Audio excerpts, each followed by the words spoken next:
Hello, Gil. Hello. Good evening. How are you guys doing? Doing great. How are you? Great. You have a question. I'm 26 years old, and I'm dating an older woman who's 56 years old. And very nice person I'm dating right now. I'm stuck in a rut where I don't know what to do. I don't want to break it off. I'm afraid of, the future of what's going to happen if I do. Hold on, relax. What? She's not married, right?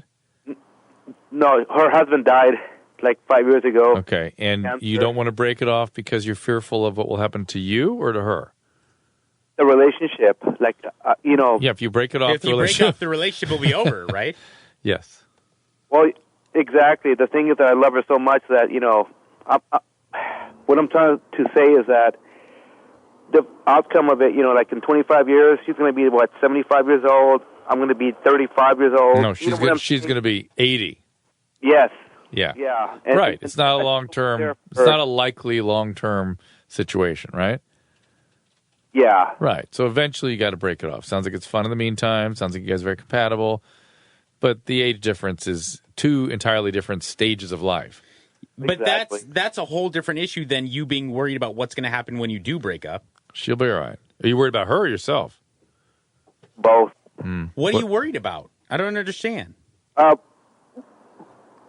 She was in crisis when her husband passed, and I was there to support her, and I've been through a lot of stuff in the past, and it's hard to find a relationship like that. You know what I mean? It's so hard to find a woman that's going to back you up like a backbone, and I don't want to lose that relationship, and it's so hard for me to... Then don't. What is it you're asking us?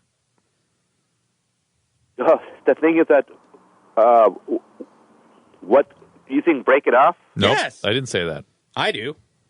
I said you absolutely don't want to, then don't. That's up to you. I mean, yeah, listen, I got to get right to the point, Gil. You're 26, right? Correct. Yeah, Stop being a sir. pussy. I mean, I understand. Listen, it's never easy to end a relationship. But like you said, you're going into this with your eyes open. In 20 years, when you are going to be in the middle of your life, she is going to be a senior citizen, and she's going to be crapping into a diaper.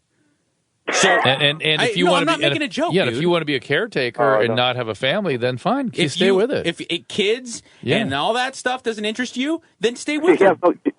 has no kids. There's no kids. Listen man. to me. Maybe he shouldn't have if kids. If kids and things don't interest you, then fine. Then stay with her because she sounds like you're an adult. You can be with whoever you want. But if you're gonna break up with her because you can't just or stay continue. if you don't want to have kids and you love her and you want to be a caretaker one day. You'll be just that. Hey, Mike, I'm beginning to think it's funny you said to don't be a pussy, and it sort of crystallized in my head all of a sudden.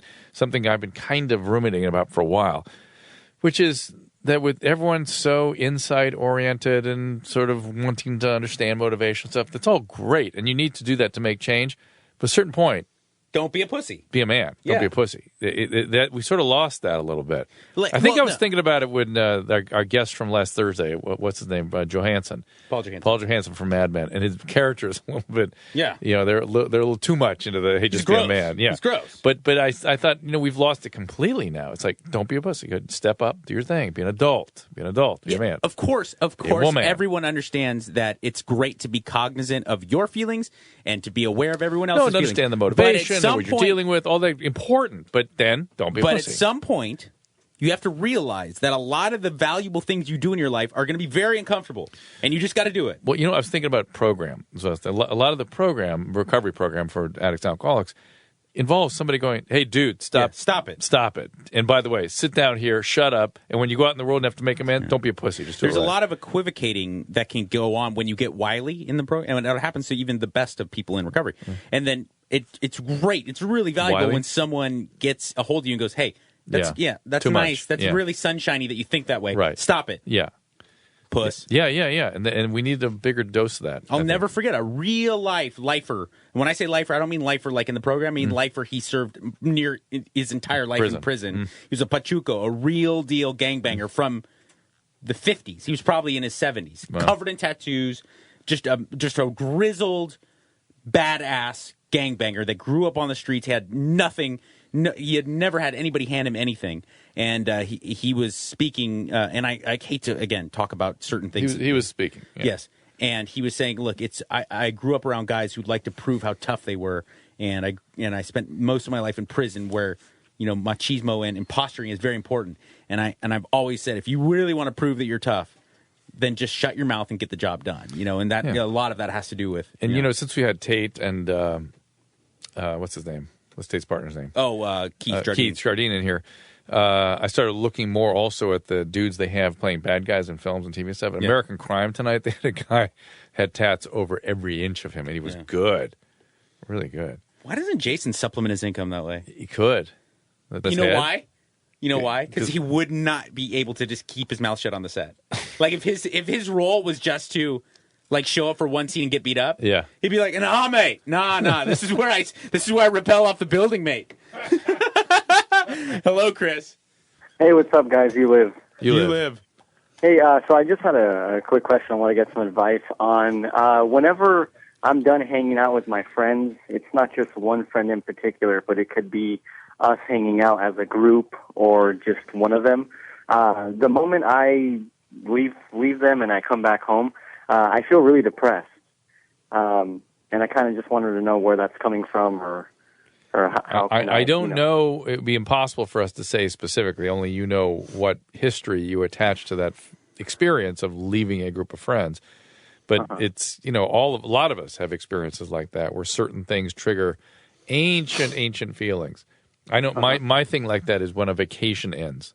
I get those depressed feelings. Mine's Sunday nights. And Sunday nights a little bit too, to some extent. And so we all have these sort of remnants of the past, these things that are programmed into us. If you can figure out what it is, lessen its importance. Yeah, I mean, just to give you a very, very brief backstory, I've actually I grew up with my core group of friends that I still have now to this day. I'm 21, so I've had the same friends since we were in elementary school. And just recently, this past year, we kind of all gotten into a disagreement where I kind of just went away for a little while, and I had a girlfriend during that time, so she was with me for the whole year when I wasn't with my friends at all. But a couple months ago, my girlfriend and we broke up, and I ended up... So look, you have insight. You see what's operating here. But it sounds as though these group of friends are really your family. And when you leave your family, the going and coming, because you didn't have that proper developmental procedure of the coming and going with a parent, you attached to a network of friends, then stayed with them, stayed hooked up. You never got that ability to kind of come and go and get refueled. And you're not crazy. I think that, Drew said, understand that that's probably in all of us in some extent. Some extent.